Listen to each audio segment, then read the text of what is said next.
Hey owner, korang ada tak rumah flat tingkat 5 nak jual tapi ada susah? So hari ni nak tunjuk satu video, cuba tengok.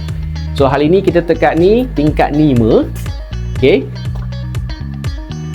biasa tingkat 5 memang susah nak jual. Kalau you ada tengok saya punya video dulu, I ada tunjuk yang video tingkat 5 belum renovation.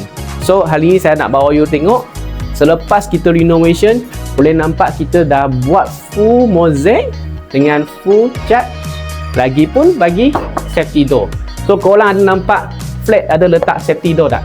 Tak ada kan? Okay, so semua kita punya renovation biasa kita akan pakai quality punya, bukan yang kita cincai buat. You boleh nampak. Nanti saya akan tunjuk gambar yang sebelum buat. Okay, cat, mozaik, tabletop, pasal ceiling, pintu, tingkap, safety door, semua kita sudah fikir. Jadi korang kalau ada macam flat tingkat 5, biasa you punya advantage sudah tak ada. Sebab biasa orang lebih suka yang cari rumah tingkat macam 1, tingkat bawah. So kalau you nak jual yang tingkat 5 macam mana? So bagi kita tahu, kita akan buat analisis, kita akan tolong bantu buat kasih rumah ubah suai.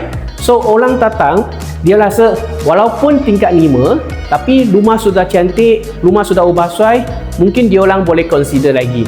So korang kalau ada rumah nak jual, boleh PM saya, VP Elson.